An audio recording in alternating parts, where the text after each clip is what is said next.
வேணாம்னு நினைச்சா வேணும். இந்த நாட்டில் நான் சொல்றேன் உங்களுக்கு, திமுக வர வேண்டும் என்று யாரும் வாக்கு செலுத்துறது இல்லை. அதிமுக வர வேண்டும் என்று யாரும் வாக்கு செலுத்துறது இல்லை. திமுக வந்துடவே கூடாதுன்னு நினைச்சு அதிமுக போடுறாங்க. மறுபடியும் இன்னொரு தடவை அதிமுக வந்துடவே கூடாதுன்னு நினைச்சு திமுக போடுறாங்க. பிசாச விவாகரத்து பண்ணிட்டு பேய ஒரு 5 வருஷம் கல்யாணம் பண்றான். ஐயோ அப்படின்னு பேய விவாகரத்து பண்ணிட்டு மறுபடியும் பிசாச கல்யாணம் பண்றான். ஒரு குற்றம் பண்ணிடுறான் ஒருத்தன், மன்னருக்கு முன்னாடி போய் நிறுத்திடுறாங்க. இந்த தண்டனை 50 சவுக்கடி இல்லைன்னா 100 மிளகாய் சாப்பிடணும். அவன் என்ன சொல்கிறான், சவுக்கடி ரொம்ப கடுமையாக இருக்குது, நான் மிளகாய் சாப்பிட்றேன் மன்னரேன்றான். சாப்பிட்றான்னா 10 மிளகாய்க்கு மேலே கடிக்க முடியல, நாக்கு எரியுது, கண்ணில் தண்ணி கொட்டுது, தாங்க முடியல. நான் சவுக்கடியே வாங்கிக்கிறேன், சரி நடக்கட்டும் அப்படின்றாரு. சவுக்கடி வாங்குறான், 10 அடிக்கு மேலே வாங்க முடியல, சார் பிஞ்சு ரத்தமாக ஓடுது.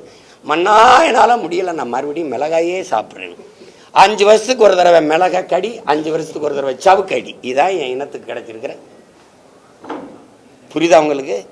இதில் மாறணும்னா திமுகங்கிறது ஒரு தீய ஆட்சி ஒத்துக்குருவோம், ஒழிக்கணும்.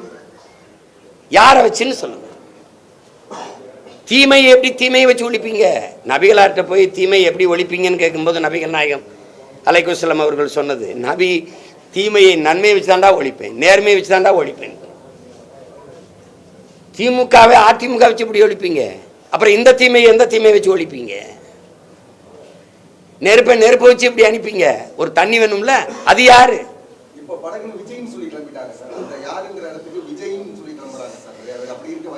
அது அப்பப்ப கிளம்பும், அதெல்லாம் நீங்க பொறுப்பு. இங்க வந்துங்க, ஒருத்தர் வரும்போது நீங்க ஒரு நேர்காணலுக்கு வர்றீங்க, ஒரு தேர்வுக்கு வர்றீங்க, வரும்போது அது இன்டர்வியூன்னு சொல்றோம்ல, வர்றீங்க, வரும்போது இன்னார் மகன் நான் இன்னார் சொல்லி அனுப்பியிருக்கிறாரு அப்படின்னா உங்களுக்கு ஒரு முன்னாடி உட்கார வச்சு நேரம் கொடுப்பாங்க, கேட்கலாம். அவ்வளோதான். என்ன பதில் சொல்கிறீங்க, என்ன கருத்தை தூக்கிறீங்க, அதை வச்சு தான் உங்கள் வெற்றி இருக்குது. இப்போது ஒரு திரைப்புகழ் வந்து படக்குன்னு இப்போ எங்களை போல பிள்ளைகளுக்கு இல்லாத ஒரு என்ன சொல்லுது, ஒரு வெளிச்சம் இருக்குது, டக்குன்னு வெளிச்சம் இருக்குது. தொலைக்காட்சியில் எங்களை காட்டுறதை விட அவங்களை காட்டுறது அதிகம். உங்களுக்கு தரவரிசையில் அவரை பற்றி செய்தியை போட்டால் பார்வையாளர்கள் நீங்கள் நினைக்கிறீங்க, அது தவறில்லை.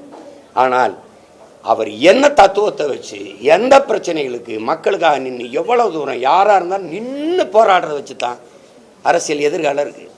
அப்படி தான் எங்கள் ஐயா விஜயகாந்த் வரும்போது இல்லாத எழுச்சியா, அம்மையார் பிரேமலதா சொல்கிற 25 லட்சம் பேர் கூடினாங்கல்ல சொல்கிறாங்களோ.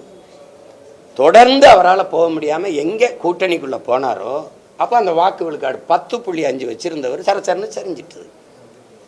பிளே ஸ்டோர் மற்றும் ஆப் ஸ்டோரில் இருந்து பாலிமர் செயலியை QR கோடு மூலம் பதிவிறக்கம் செய்யுங்கள். செய்திகளை உடனுக்குடன் பெறுங்கள்.